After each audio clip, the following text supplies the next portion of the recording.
Hello everyone, welcome to the program development assessment videos, and this is the first of our assessment videos. We're going to look at an overview of all the assessments, and we're going to look at assessment 1 in particular today. So in terms of an overview of the assessments, we're going to run a number of assessments through program development. The first one is in week 3.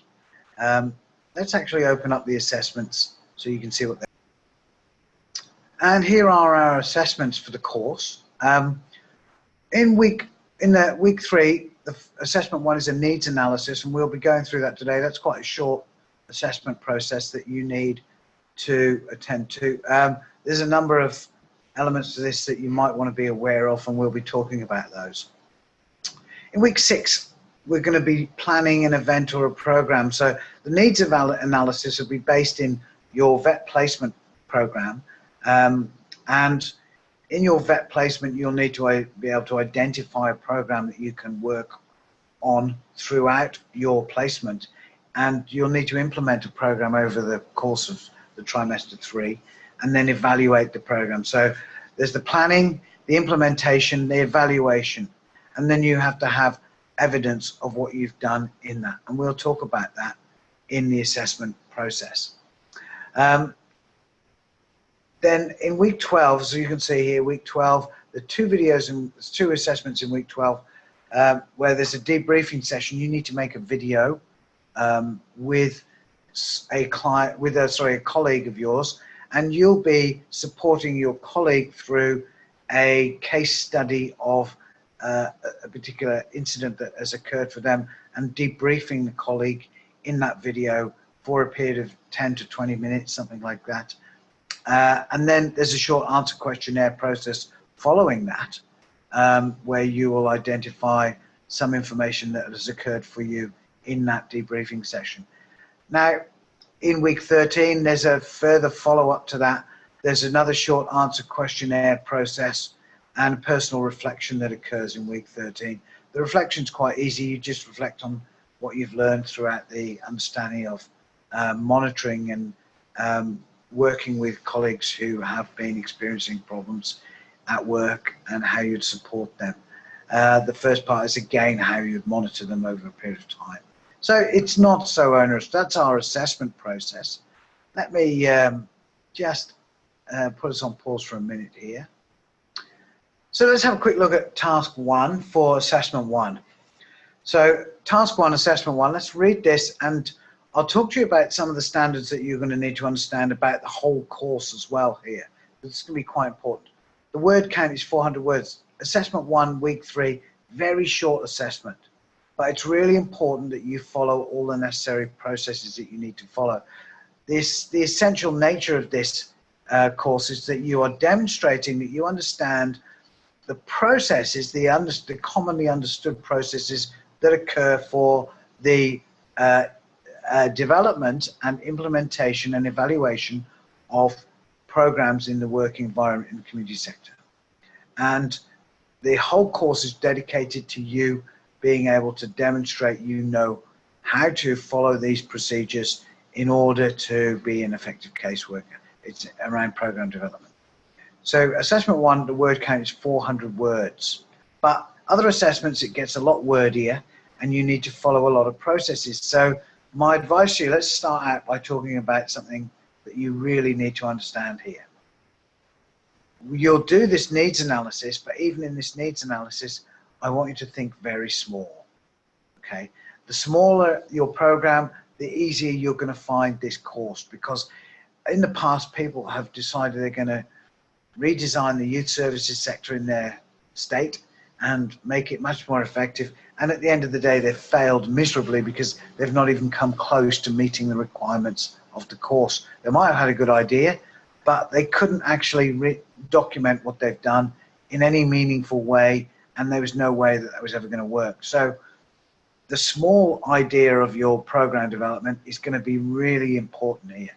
So I'll give you an example of what was quite good in the past in this program development course.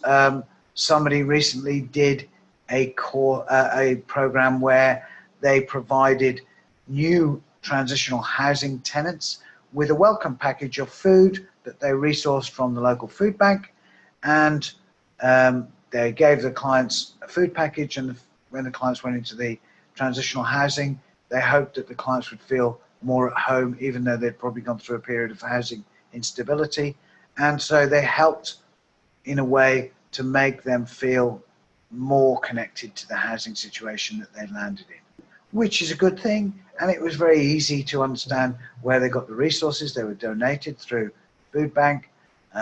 They were able to talk about some of the laws and regulations they needed to meet.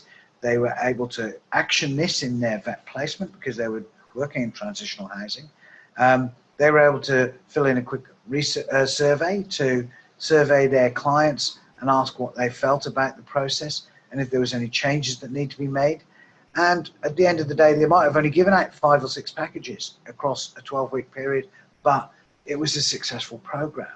And that's exactly the sort of level you want to be working at, because there's a lot of process here, and we'll talk about what that is. So let's go and read through the rest of this, okay? You're on a work placement, you're on your vet placement, you've got to think of a program. You can obviously talk to your colleagues, your fellow workers in the vet placement. If you are not on a vet placement program at the moment, if you have problems on your vet placement being able to implement a program, by all means be in touch with me so we can talk about how we can help you to meet the needs of this assessment. You can still complete the course, by the way. We'll probably have to do a workaround with you, and that won't be a problem. But make sure you're in touch with me so I can help you to ensure that you're doing everything you need to do to pass the assessments. Because if you cannot copy an old program, by the way. This was very easily identified, and you're meant to be innovating your own program. So let's have a look at what you need to do. First of all, you need to write a short report, which we're talking about 100 words here, of where's the house, where is the service located, what's the nature of the service. You know, so we're a homeless service in the centre of Melbourne, and we service a client group of single men or young mixed adults or young people, or we provide a drop-in service. How many workers are there? This service is this big, and this is the kind of jobs that they take on, and your role is working as a case manager type role. So you give us the title of the role that you're fulfilling in your work placement, and you talk about the key needs of the clients in the actual role that they're in the vet placement. So if they are homeless, for example, you say the clients are homeless and they come into a homeless drop-in service. So it's a mental health support agency, something like this. But also now you need to talk about something else. So this is not worded very well. I want to be clear about this. You've also got to identify some other needs, unmet need, and they're not key needs. So this is very badly worded. It's not the key need, it's the unmet need that you are identifying with your client group. So let's say your client group might be benefiting from having some recreational services provided. Maybe, that's what it is. And what's the fastest way for you to do that? So you might say, okay, I work for a homeless drop-in service for young adults, and there's very few recreational opportunities here, but the clients like to hang out here, or and I think they could benefit from something like, I don't know, access to a computer to write job applications, something like that. So you need to consult with your client group, and my advice is that you offer a very closed questionnaire. So a closed questionnaire saying, would you like a computer to help with you writing letters for work? Would you like other recreational services? That sort of, so you could write a questionnaire. You could have a meeting. Just ask people in a meeting. You could ask your colleagues, what do they think are key needs, of unmet needs for your clients in the service? And you just sit down, you ask them, and then you record how you've done that. You had a face-to-face meeting, you did a questionnaire, a survey, you could do an online poll if you want, but it's probably not appropriate, depends on but it does depend on your client group. Do they have access to online things? That sort of thing. You could talk about how you've gone face to face and talked to the workers and the management of the organisation as well to try and identify unmet need. So this is how you talk about how you got the information you got. How is your consultation inclusive of the needs of all the clients in the environment? So have you actually gone about asking everybody, is it an inclusive, or is it just for one person? If one person wants to play Donkey Kong and you buy that one person a handheld Donkey Kong game, that's probably not meeting everybody's needs, is it? So it needs to be a service that's actually going to support a lot of people. Now, think about how you overcame any relevant barriers to communication. What happens if you can't contact your client group, if they're an evolving client group, if they have problems communicating, they might have disabilities, language, cultural issues. Then the cultural issues might be you're a male and they're a female, and in their culture, they can't talk to you directly. Could be all sorts of barriers. Barriers could be they feel that you have all the power and that they're powerless, that they're young and they lack maturity and communication skills. There's a whole range of different communication barriers you can consider. So you need to write down what they were and how you would overcome them. If somebody had a disability, you might involve an interpreting service, for example, or a cultural problem. You might need someone to sign if somebody had a hearing disability. So then you've got to write a consultation plan. A plan to involve clients in the ongoing development of any responses to their needs. So if you go, I've identified that we need some computer resources for this drop-in service, how are you going to check that that is being properly effective based on the feedback you got from your clients? You've provided a computer, and how are you going to know that the computer is helping them get what they want? Because you might realize, wait a minute, they might need some training. So you monitor and you consult ongoing, and you talk about a consultation plan. Maybe it's a survey again, might be an online poll, it might be a face-to-face meeting, it might be feedback and hearsay, it might be a complaints form, something like this. Now, you actually write that down, how you will monitor and consult with the clients about their interaction with the program you're developing. And if, as a lot of them say, it's no good because I can't use a computer, so it's a complete waste of time, that's not a bad thing. And throughout this course, you'll see that if your program fails for any reason, you will not fail the course. If you identify, look, this went wrong, I should have done that, that doesn't matter. That's not a fail for you.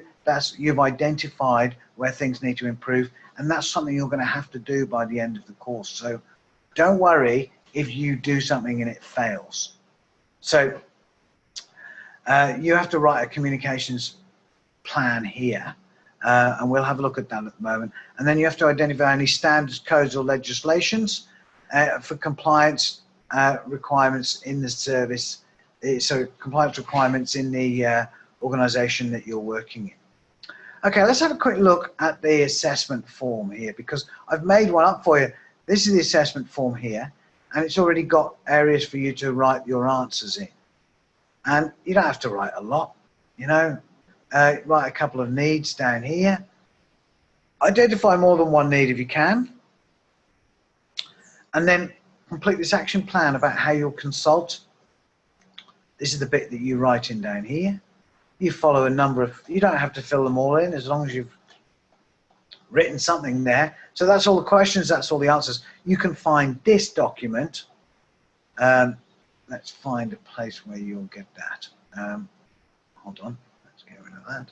You can find this document in the assessments submission templates area on the front page down there. Okay, assessment submission templates area. So now there'll be further follow-up videos from this one to help you with the other assessments on this course, but hopefully this video has enabled you to make a start in your current vet placement, or if not, be in touch with me as soon as possible, because this is going to run throughout the course, all the way up through the next 10 weeks. So you'll need to be on top of this, and I can help fast track you on this to make this as painless as possible, because it can be quite onerous. Okay, so look, any questions you've got, send me an email or drop into Zoom. Zoom sessions will be every Sunday at 3 p.m. and every Monday night at 8:30 p.m. And I'll be able to answer your questions there around the assessments. And looking forward to seeing you then. So thanks very much for your time. Take care. Bye.